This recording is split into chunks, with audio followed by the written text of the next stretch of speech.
Alors, la méthode du testing, donc, elle est réalisée dans la plupart des pays de l'OCDE depuis très très longtemps, et en particulier aussi en France. Donc, ça consiste à construire de toutes pièces un couple de candidatures fictives d'individus donc, qui n'existent pas. Donc, on égalise tout ce qui est formation, expérience, tant d'un point de vue quantitatif que qualitatif, pour les rendre parfaitement comparables, tout ce qui est aussi centre d'intérêt des candidats fictifs. Et puis, la seule différence majeure qu'on va introduire entre ces deux CV, c'est la caractéristique justement dont on souhaite tester l'effet sur l'accès à l'emploi. Donc, ça peut être la consonance d'un prénom et d'un nom, ça peut être aussi la réputation éventuellement d'un lieu de résidence. Donc, une fois que ces candidatures sont construites, on va les utiliser. Donc, elles sont évidemment relatives à une profession, d'accord, avec un certain profil type des candidats, donc un certain âge, un certain niveau de qualification, un certain niveau d'expérience. Et on va les utiliser pour répondre à un très grand nombre d'offres d'emploi, donc plusieurs centaines. Et on va attendre de constater quels sont les retours des recruteurs. Donc, est-ce qu'ils convient ou non à un entretien, donc les deux candidats fictifs, ou un seul, ou aucun des deux. Et sur un très grand nombre d'offres d'emploi, donc si on constate une différence significative dans les taux de succès des deux candidats, on imputera ça à la seule différence significative entre les deux candidatures, à savoir donc la caractéristique discriminante.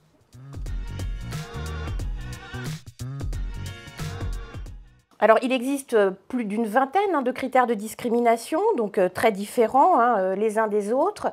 Il y a un nombre de travaux en France ou même à l'étranger assez variable sur ces différents critères de discrimination. Donc, deux critères importants sont par exemple l'origine ou la couleur de la peau. Donc ça a été examiné dans tous les pays de l'OCDE. Et de façon plus récente en France, donc le critère de la réputation du lieu de résidence.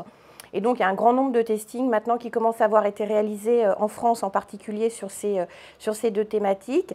Et dans la plupart des cas, on trouve l'existence de discrimination significative. Donc, quelle que soit la profession testée, quel que soit le secteur aussi, quel que soit le bassin d'emploi, sur l'accès à l'emploi, aussi sur l'accès au logement. Voilà, donc c'est des résultats qui sont tout à fait récurrents. Oui, l'origine ethno-raciale des candidats fictifs est un critère qui fonctionne, hélas, dans la quasi-totalité des campagnes de testing qui ont été réalisées en France sur le marché du travail.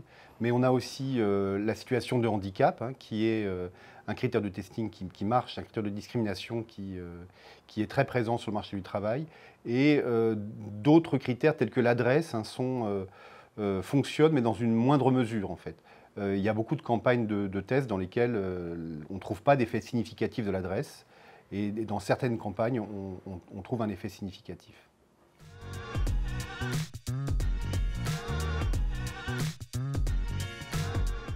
Alors, la première chose à dire, c'est que chaque campagne de testing est spécifique.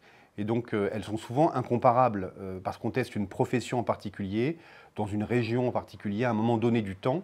Et donc, on n'a pas véritablement, jusqu'ici, réalisé des campagnes avec des protocoles invariants dans le temps qui permettent de se prononcer sur l'évolution des discriminations dans la dimension temporelle. En fait, on a commencé ça seulement depuis 2015, où on a réalisé, donc, tous les 2 ans, on réalise une campagne de testing de façon relativement, avec un protocole constant, et donc qui nous permet de suivre dans le temps l'évolution des discriminations. Et ce qu'on met en évidence, c'est qu'il y a des périodes d'augmentation des discriminations, il y a aussi des périodes de réduction des discriminations, et que globalement, les discriminations sur le marché du travail suivent l'évolution du taux de chômage.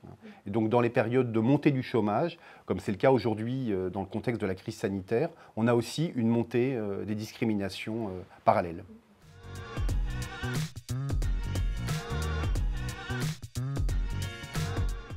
Alors là, comme c'est très lié en fait à la tension sur le marché du travail, tout va dépendre évidemment de la profession qu'on examine à un moment donné du temps, puisqu'on le sait, à un moment donné du temps, quelle que soit la conjoncture globale, macro, il y a des professions qui peuvent être plus en tension que d'autres.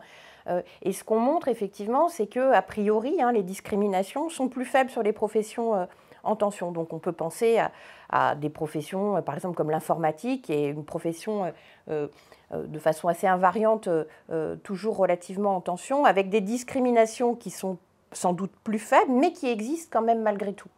Donc il n'y a pas vraiment de profession ou de secteur, même public, privé, hein, qui soit totalement protégé hein, du risque de discrimination, ni de profession. Et donc après, il peut y avoir des questions d'intensité, hein, mais effectivement, il n'y a pas vraiment de profession, de secteur qui est exempt de tout comportement de discrimination. Mais globalement, dans les tests qu'on a fait sur le public, on a mis en évidence le fait que, effectivement, le public n'était pas du tout abrité du risque discriminatoire. On trouve des discriminations dans l'accès à l'emploi public comme on en trouve dans l'accès à l'emploi privé. Mais au sein des emplois publics, jusqu'ici, on n'a pas réussi à mettre en évidence de discrimination dans la fonction publique d'État. On en a trouvé, par contre, de façon récurrente dans la fonction publique territoriale et dans la fonction publique hospitalière également.